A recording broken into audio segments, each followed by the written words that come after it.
Check, check, check. To say 1, 2. Check, check.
Good morning.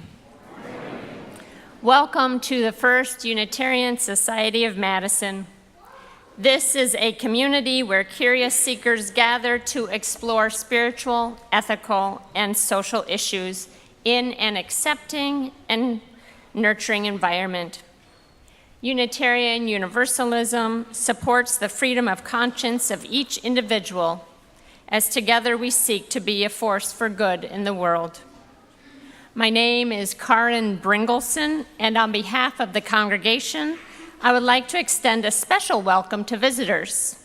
We are a welcoming congregation, so whoever you are and wherever you are on your life's journey, we celebrate your presence among us. As we gather in this place and this time, let us remember all of us are visitors in this life. We come together to find meaning and hope with all the other visitors. Let us join our hearts and minds together as we celebrate life. In preparation for our service today, please silence your cell phones if you have not done so already. I now invite you to join me in a few moments of silence for contemplation, meditation, prayer, as we settle in and come fully into this time and place together.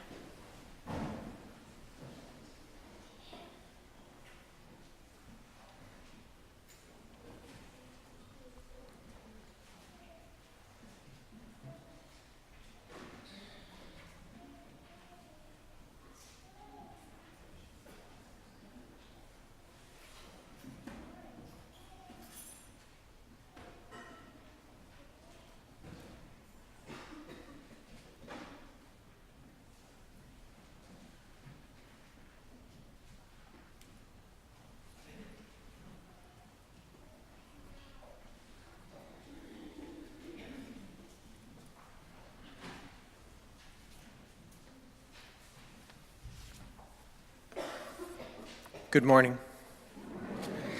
We are going to sing together hymn number 188, which is Around, like row, row, row your boat.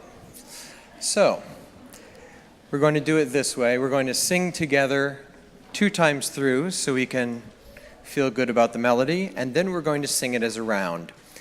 You can sing whatever part you want, but if you're closest to Reverend Kelly, she'll be leading part 1. And Karen, part 2, and Reverend Doug, part 3. If you and your family like to sing in parts, you can do that. The choir is going to be singing whatever they want. Have a good time. As long as it's this song, choir. Please rise and body your spirit.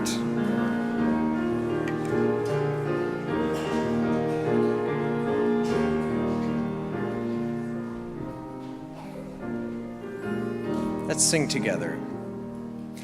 Come, come, whoever you are, wanderer, worshiper, lover of believing, ours is no caravan of despair. Come yet again, come, one more time together. Come, come, whoever you are, wanderer, worshiper, lover of believing, ours is no caravan of despair. Come yet again, come. Come, come, whoever. Group 2. Come, come, whoever. Group 3.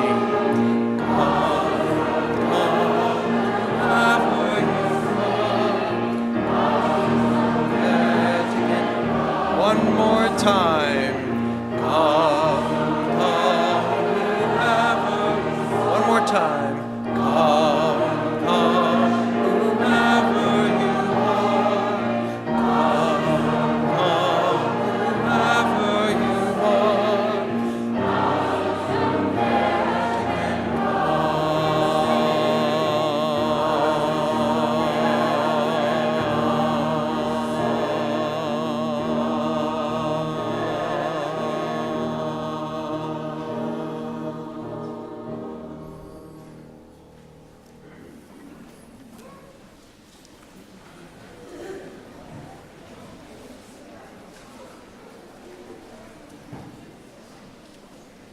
Temple by Steve Garnas Holmes.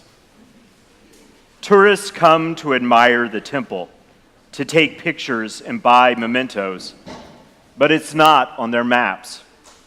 Pilgrims come seeking their separate piece in it, but they can't find it. Eventually, the army arrives ordered to destroy the temple, but it has vanished. It isn't here or there. It isn't in a place. It isn't a thing. It is empty space. It is the love between us. It is not something that is, but something that happens, like gravity that exists only between objects in space. The dwelling place of God exists only in the love we hold between us. It is eternal. When we enter that holy space among us, which God creates, and we enter God, and nothing can remove us. In the cool of the sanctuary, we listen to the music, and we breathe. Please join to the chalice lighting words in your order of service as we say, Today we enter to the shelter of each other, to the arms that hold us in the midst of the storms, to the voices that remind us of our own, to the hearts that accept us for who we are. May we be for each other a source of safety and sending. May we offer each other both comfort and challenge. May this place of peace lead us to share peace with others. I invite you to greet your neighbors.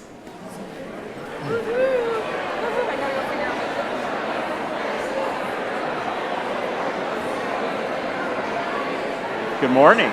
Good morning. I'm well. How are you? Good morning. Good morning. Glad that you're here. Good morning. Good morning, Charles. Glad you're here. Good morning, Paul.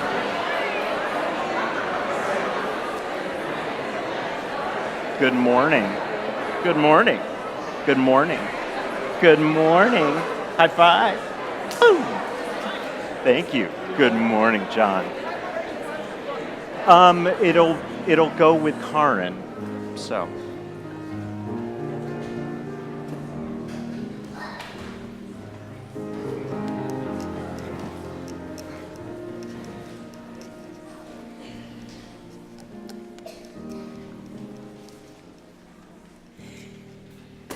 Today we continue our service with a precious moment in any congregation's life, the rite of dedication. This is a time when we who are gathered here have the privilege to welcome one young child into our family and religious community.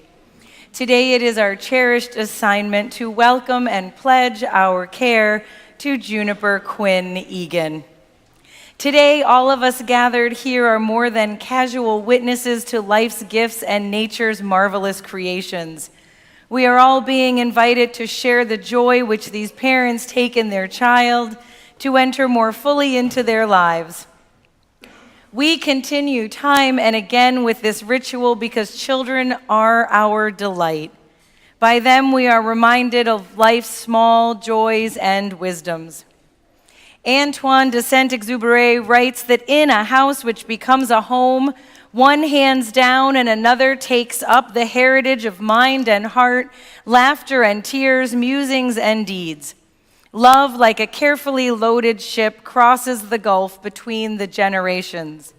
We come here today with our ship carefully loaded with the gifts that Juniper truly needs.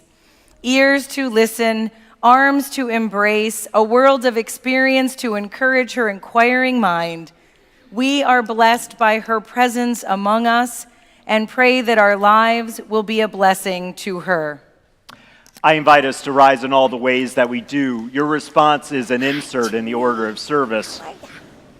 May we join our voices together saying, For the gift of childhood, whose innocence, laughter, and curiosity bring hope, joy, and new understanding into our lives. We lift thankful hearts. We welcome Juniper into this spiritual community and extend to her parents our love and support in the joys and challenges of caregiving. As this child grows, we will share with them our insights, our values, and our dreams, that she may enjoy the rich benefits of our religious heritage. Thank you. Now, if the adults will be seated and our children will stay standing.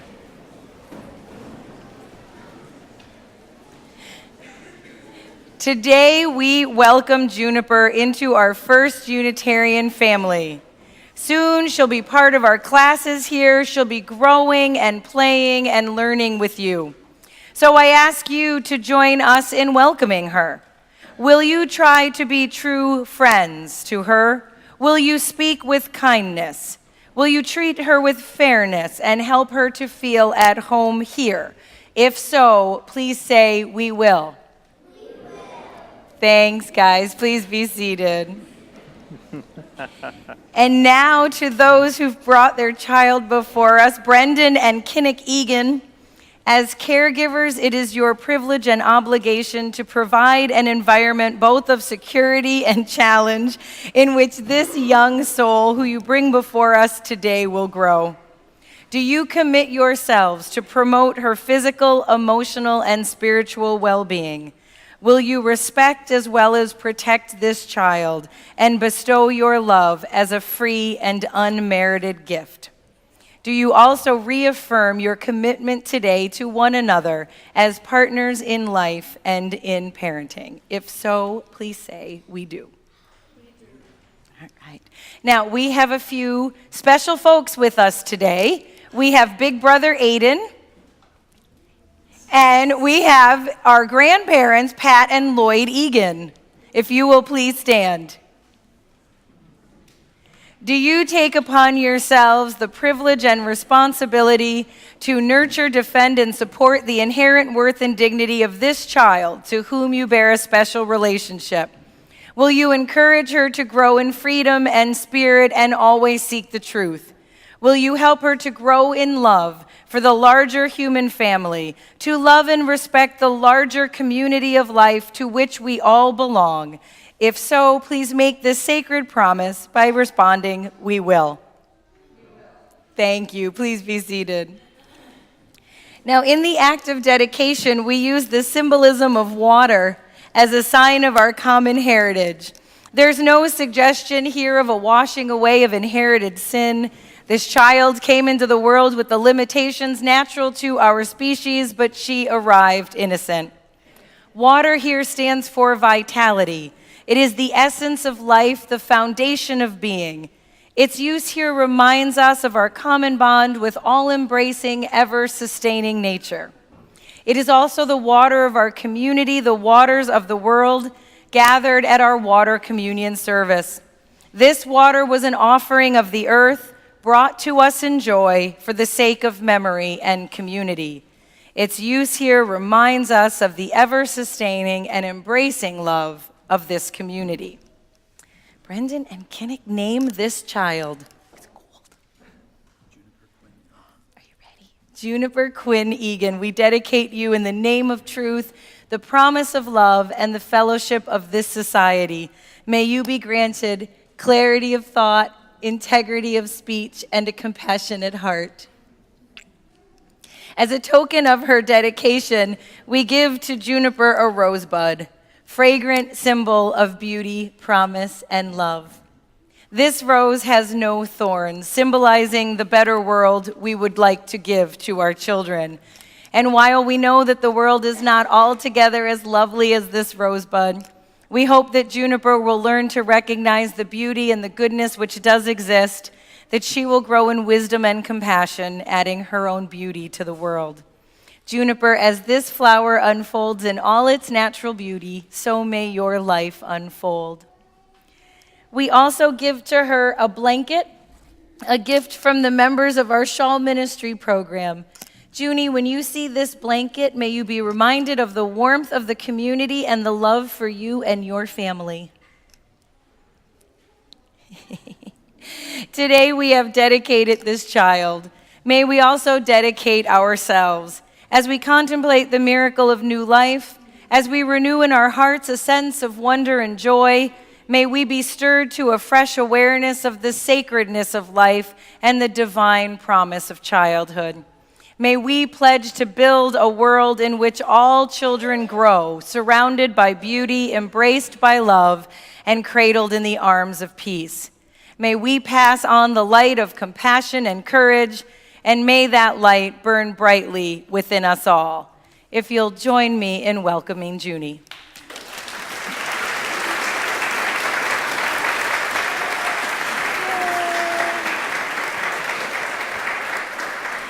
And now, as we rise in body or spirit, to sing our next hymn, number 318, our children and teachers may leave for classes.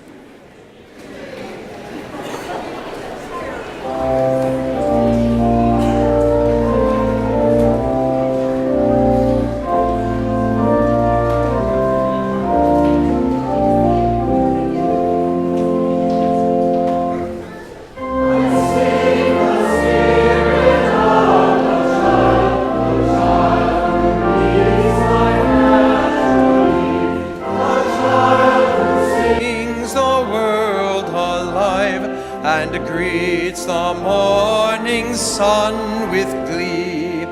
Children are real beyond all art. May I see joy as a gift to our heart.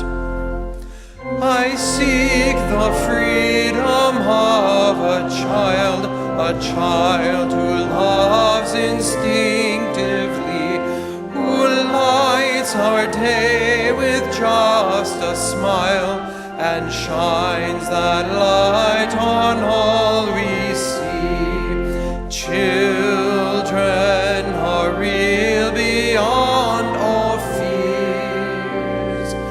May I see hope's a gift to our tears. I seek the wonder of a child who sees delightfully, now clowns in cloud, now golden sun, imaginations true and free. Children are real beyond all lies. May I see faith's a gift to our eyes.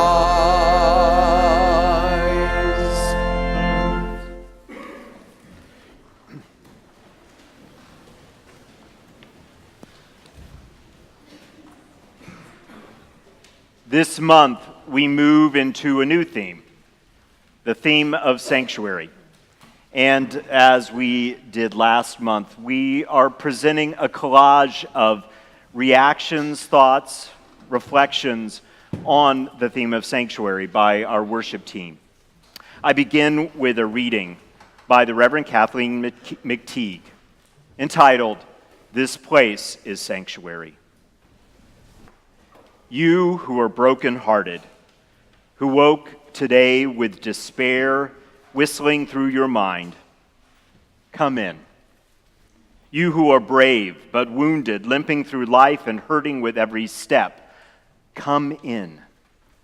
You who are fearful, who live with shadows hovering over your shoulders, come in. This place is sanctuary, and it is for you. You who are filled with happiness, whose abundance overflows, come in. You who walk through your world with lightness and grace, who awoke this morning with strength and hope, you who have everything to give, come in. This place is your calling, a riverbank to channel the sweet waters of your life, the place where you are called by the world's need. Here we offer in love. Here we receive in gratitude. Here we make a circle from the great gifts of breath, attention, and purpose. Come in. A couple of weeks ago, I shared with you the special and amazing gift I received as a young person the first time I was in a congregation that welcomed me as I was. And truth being told, I didn't even know fully who I was, and neither did they, but it was a good start that they were willing to acknowledge my presence and see in me possibility. We make our way in the world in so many stages. And I was honored not only by that initial stage of walking into that place and experiencing that welcome, but also the gift of watching the elders in that congregation as they made their way day after day in that community and beyond. They taught me so much about welcome. By watching them, I saw how every day in that congregation, they reinvested themselves in being open to newcomers, in taking extra time to reach out and let them know that their presence was appreciated and noticed. The gift that they gave to me, they reinvented moment by moment by their attention and their care. But I also saw from them that there was more to welcome than just what we did within the building that was that church. I saw when I would meet them out in the community and see the way that they related to the world, that they understood that real welcome only matters when you're willing to take that hospitality out into the world that so desperately needs it. By seeing that example at such a young age, I began to understand my own responsibility and gift of being called to be a welcomer. Someone who could offer hospitality by being who I was and bringing a sense of awareness. And so it called me into new places all the time, meeting new people, both in the congregation and out in the world. It called me to increase my sense of responsibility and giving back. It called me in high school to begin to work in the peace movement. It called me from a sense of deep hospitality in Texas in graduate school to begin to work with Catholic nuns in the sanctuary movement. This month, as we explore the theme of sanctuary, we move into words and concepts that take us on a worthwhile journey of what it means to be a place of deeper faith, what it means to let ourselves be open to the power of sincere welcome and recognition of our humanity, what is required to maintain that space of holy intent.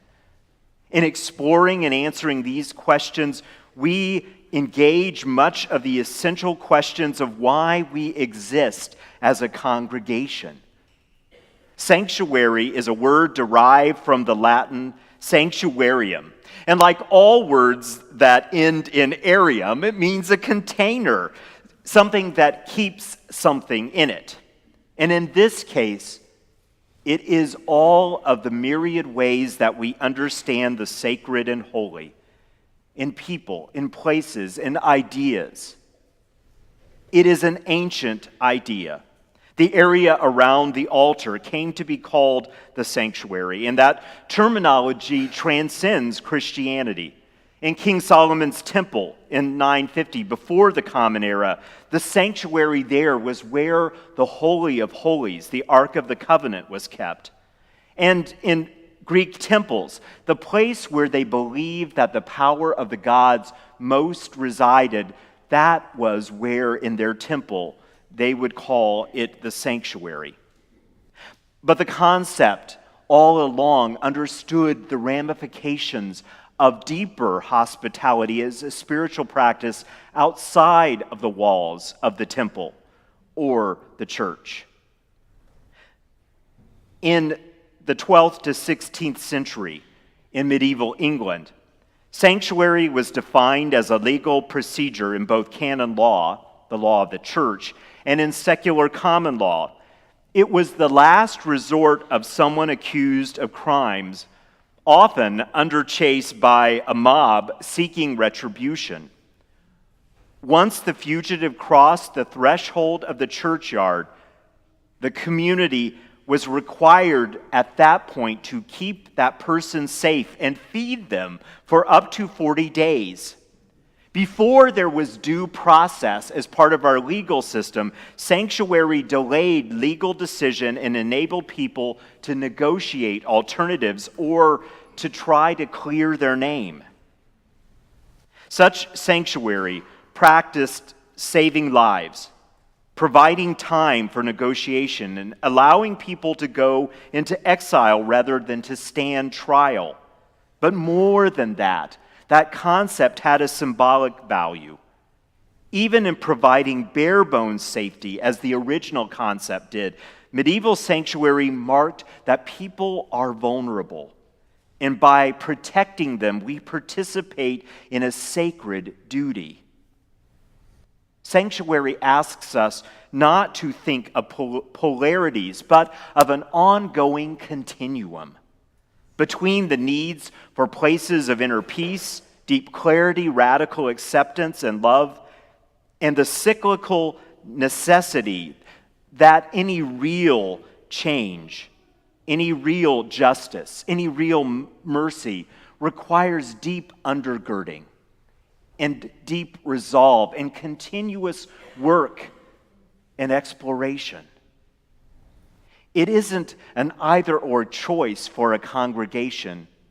We need to create here a space of welcome, a place where people can really be themselves and find themselves.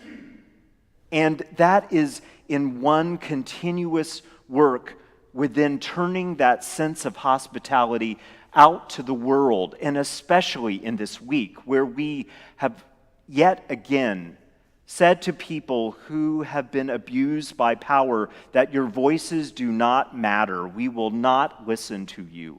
We have to stand as a voice in opposition to that hateful power that is alive in our world right now. Amen. The way that will happen is by the power and the practice of being loving here and then taking that into the world and letting it become justice and mercy. What we are exploring this month is powerful and important. May we engage the question of what it means to be a people of sanctuary in love and courage and in deep community. So may it be.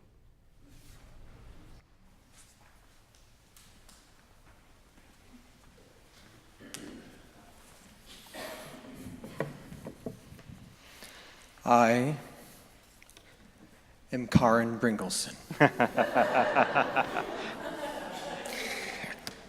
No, I'm music director Drew Collins, and I asked Karen if she would be willing to switch with me because what I'm going to say relates to what the choir is going to sing.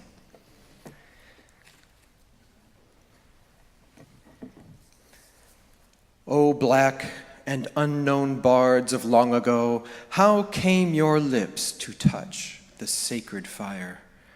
How in your darkness did you come to know the power and beauty of the minstrel's lyre? Who first from midst his bonds lifted his eyes? Who first from out the still watch, lone and long, feeling the ancient faith of prophets rise within his dark-kept soul, burst into song? Heart of what slave poured out such melody as steal away to Jesus? on its strains, his spirit must have nightly floated free, though still about his hands he felt his chains. Who heard great Jordan roll, whose starward eye saw chariot swing low? And who was he that breathed the comforting melodic sigh? Nobody knows the trouble I see. What merely living clod, what captive thing could up toward God through all its darkness grope and find within its deadened heart to sing these songs of sorrow, love, and faith and hope? How did it catch that subtle undertone, that note in music heard not with the ears? How sound the elusive reed so seldom blown, which stirs the soul or melts the heart to tears? A poem by James Weldon Johnson, an incredibly accomplished African-American scholar, professor, poet, and diplomat.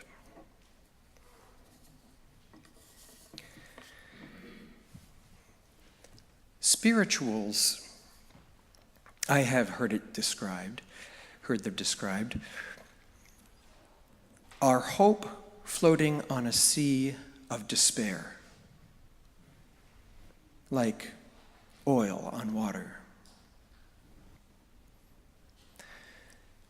The slaves who sang spirituals and work songs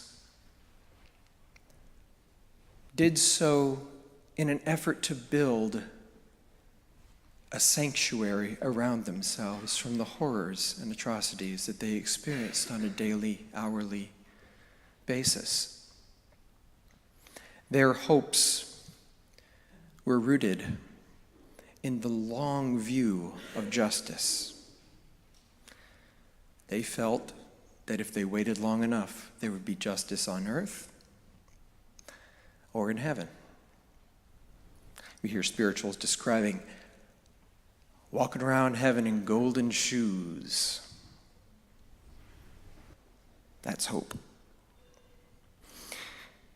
And we hear a lot of bravery as well in spirituals about the Underground Railroad. Anytime a train is mentioned in a spiritual, it was referring to the Underground Railroad. And any time a spiritual discussed departure of any kind, it was almost always a signal to slaves in neighboring plantations that the Underground Railroad would be coming through, and this would be a good night to steal away.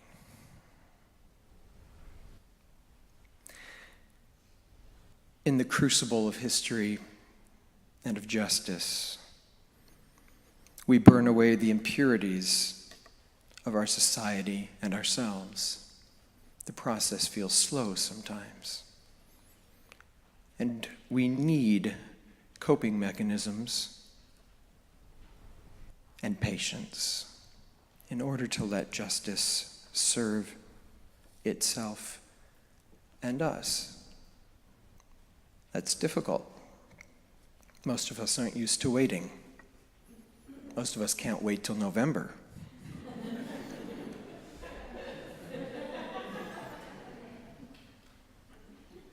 But there are many cultures and societies that have dwelt on this earth who have had a much longer view than that. They had to. They didn't have a choice. Their hopes were rooted in justice. And when hope is all you have, you may seek a sanctuary in song.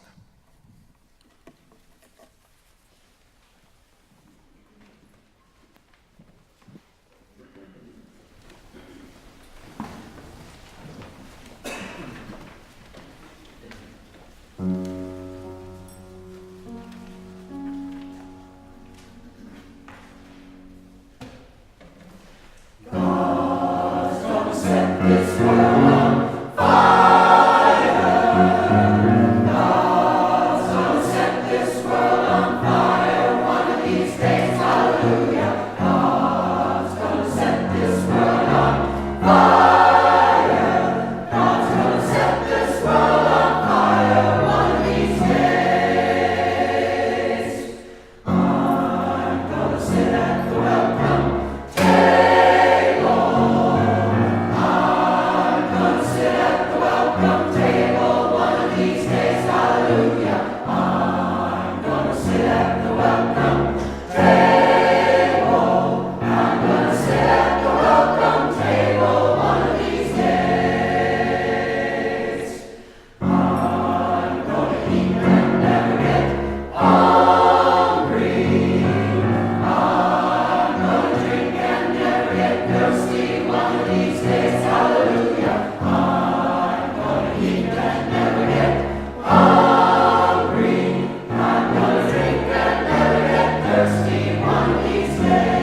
A reading from Starhawk. We are all longing to go home, to some place we have never been, a place half remembered and half envisioned. We can only catch glimpses of it from time to time. Community. Somewhere there are people to whom we can speak with passion, without having the words catch in our throats. Somewhere, a circle of hands will open to receive us. Eyes will light up as we enter. Voices will celebrate with us whenever we come into our own power. Community means strength that joins with our strength to do the work that needs to be done. Arms to hold us when we falter, a circle of healing, a circle of friends, some place where we can be free.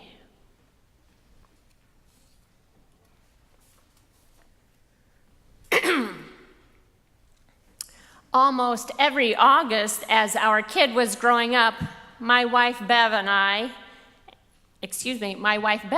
our daughter, Brianna, would pile into the car every single piece of the camping gear.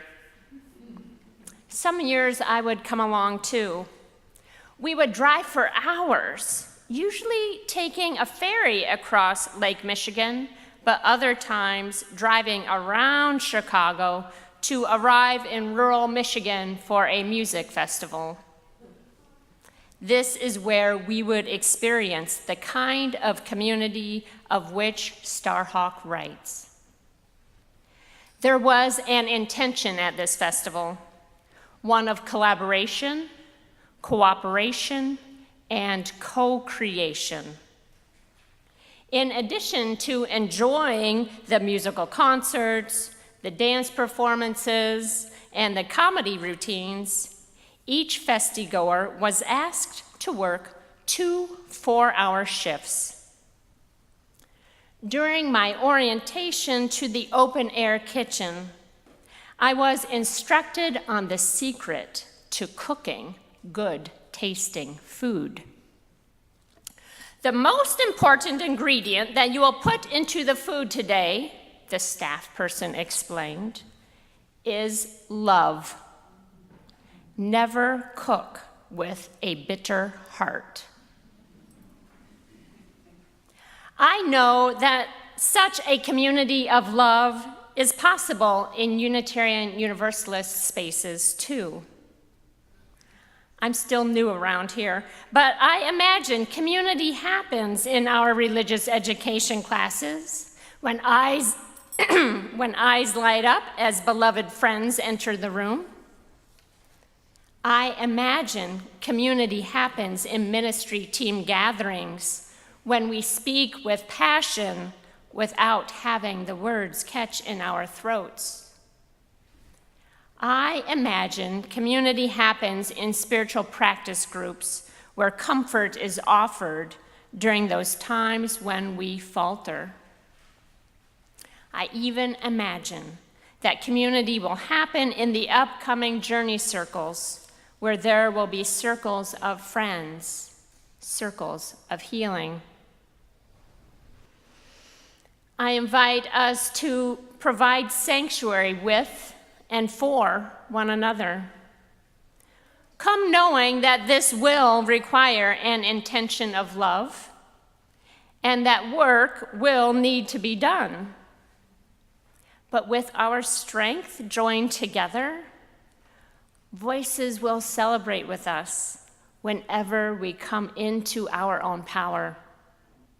And each one of us will be free to be our whole and holy selves.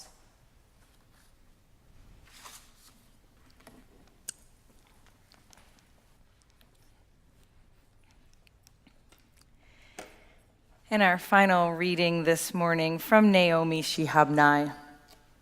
When a stranger appears at your door, feed him for 3 days before asking who he is, where he's come from, where he's headed. That way he'll have strength enough to answer. Or by then, you'll be such good friends you don't care. Let's go back to that. Rice, pine nuts. Here, take the red brocade pillow. My child will serve water to your horse. No, I was not busy when you came. I was not preparing to be busy. That's the armor everyone put on to pretend they had a purpose in the world. I refuse to be claimed. Your plate is waiting. We will snip fresh mint into your tea. Naomi Shihab Nye gives voice through her poems to her experience as an Arab American woman. What she reminds us of in this poem is that in the Middle East, hospitality is sacred. Offering welcome to a stranger is a sacred act. This is no wonder, given that the 3 great faith traditions that arose from the Middle East all teach the moral obligation to care for strangers who have come into your homeland. Judaism proclaims you must treat the outsider as one of your native-born people, as a full citizen, and you are to love them in the same way you love yourself. In Christianity, Jesus of Nazareth taught you shall be rewarded, for when I was alone as a stranger, homeless and excluded, you did not turn away, but welcomed me into your home and into your life. And Islam urges its followers, give to refugees, give them asylum, and give them aid. How different these messages are from what we hear and see in the treatment of immigrants and refugees today. How different these messages of worth and love and welcome. Here we proclaim ourselves to be a sanctuary congregation. We have committed to being a safe space to someone facing deportation. I would like to call on us this month to add to our definition of sanctuary so that we can become a sanctuary for the soul, a sanctuary of healing and transformation, a home for liberation, for that radical force of hospitality and welcome. This feels particularly powerful to me on a weekend when we dedicate our children and promise to them a better world, a world of justice and peace in which to grow. What I worry about for all our children is that this current world is one with winners and losers, with those who belong and those who don't. We do the opposite of what Naomi Shihab Nye suggests in the poem. We ask questions first to find out if you're with us or against us.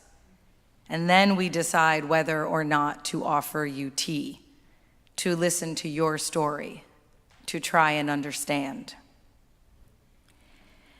Now, I don't know about you, but when I look at my 2 boys, and I think and I read and reflect on the damaging and dangerous messages of what it means to be a man, I want to do this life, all of it, I want to do it differently.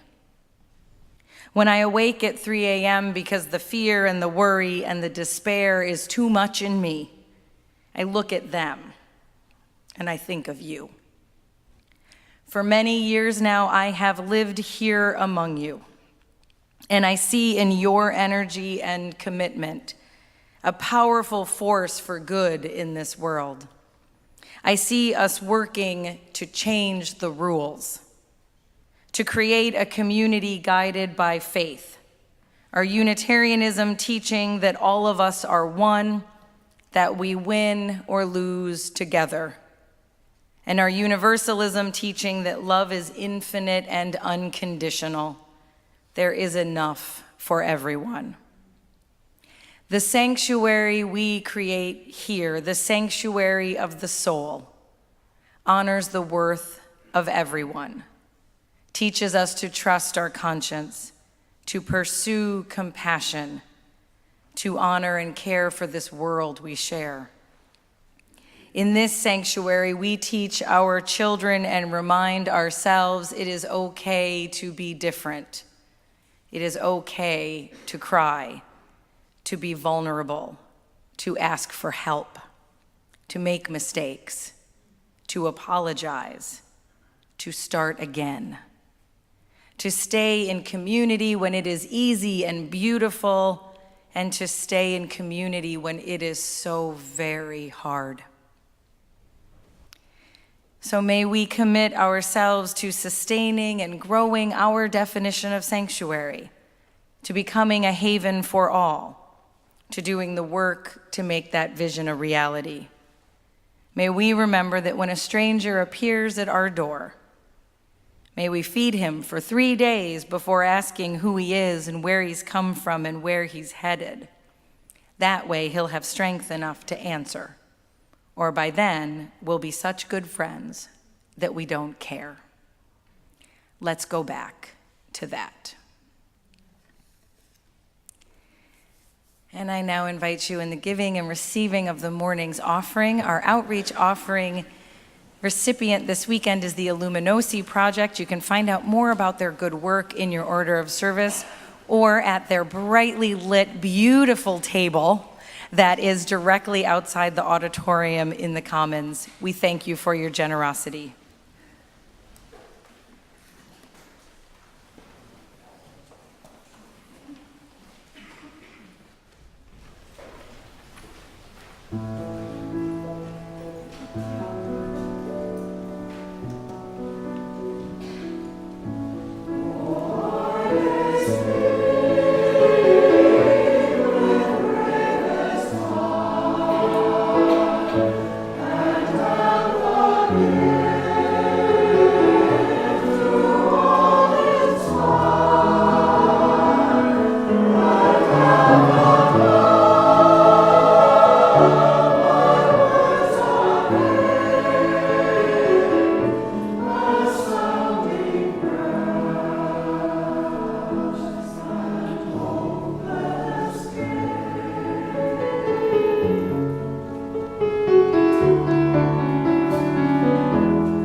Thank you.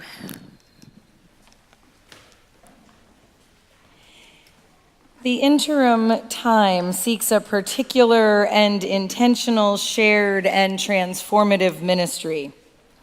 This time and ministry are characterized by candor, compassion, and collaborative work to foster a healthy and dynamic future. It is important that we covenant together our intentions for this interim time. So I invite John McGevna from our Board of Trustees to begin our covenanting words.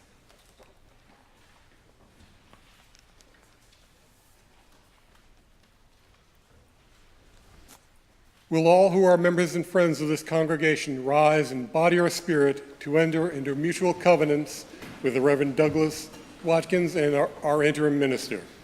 In our free religious traditions, these covenants symbolize an affirmation of shared trust.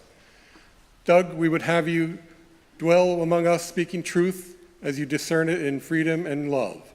We offer you a free pulpit and our goodwill as you take up your work among us. I welcome you as a partner in ministry in this interim time at the threshold of our journey together to walk with us in the mutual search for greater understanding of our lives.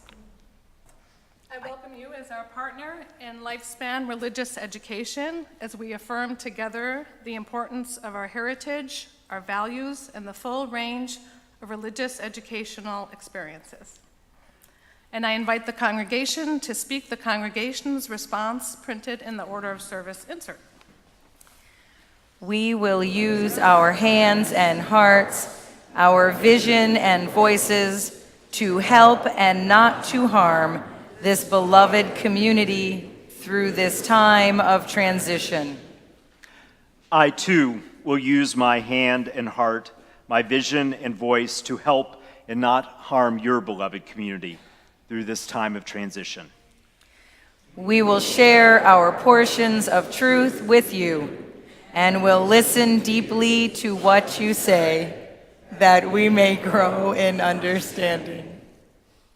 I too will share my portion of truth with you and will listen deeply to what you say, that I may grow in understanding.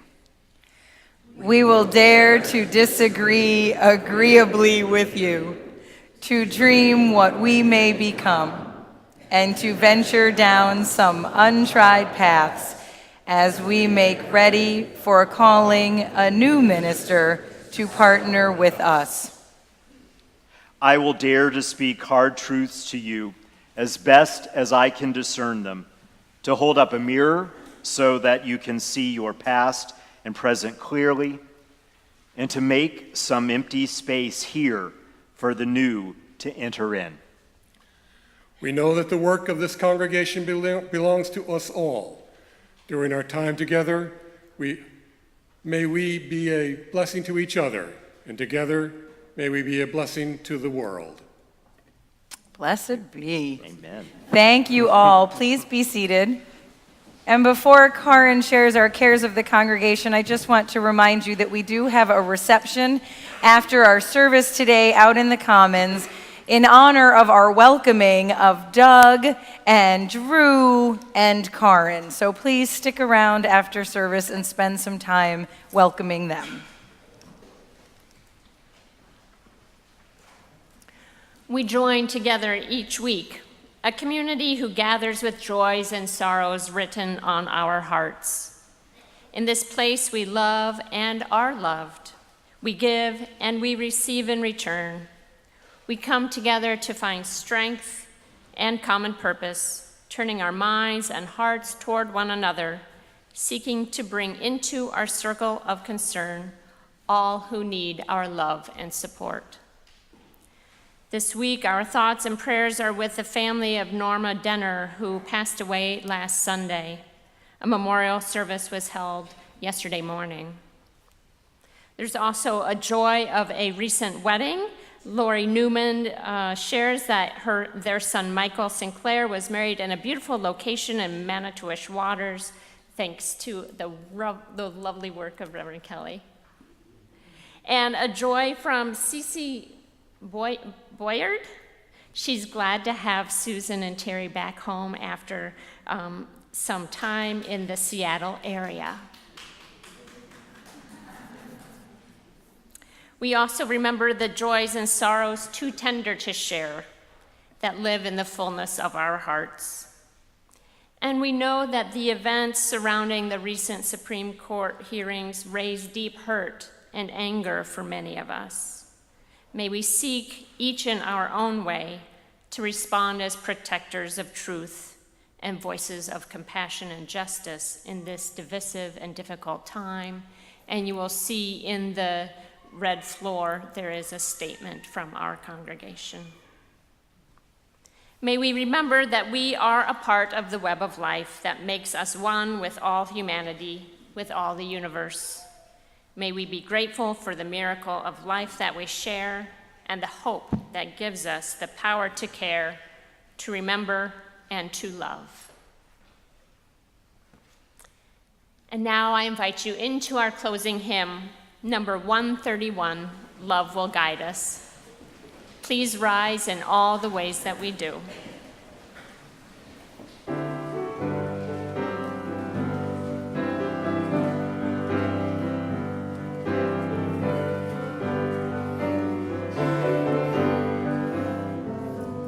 Love will guide us, peace has tried us, hope inside us will lead the way on the road from creed to giving.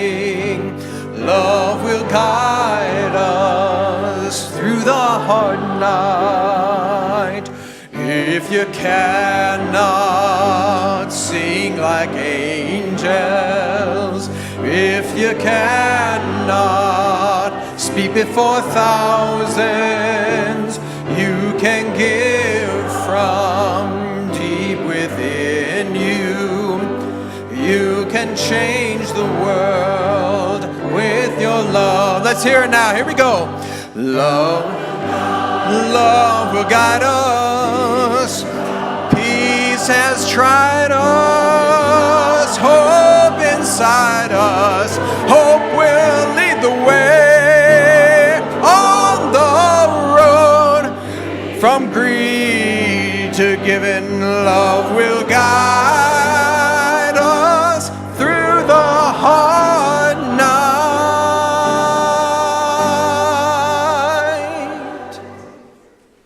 And now, may you find shelter in being seen for who you really are.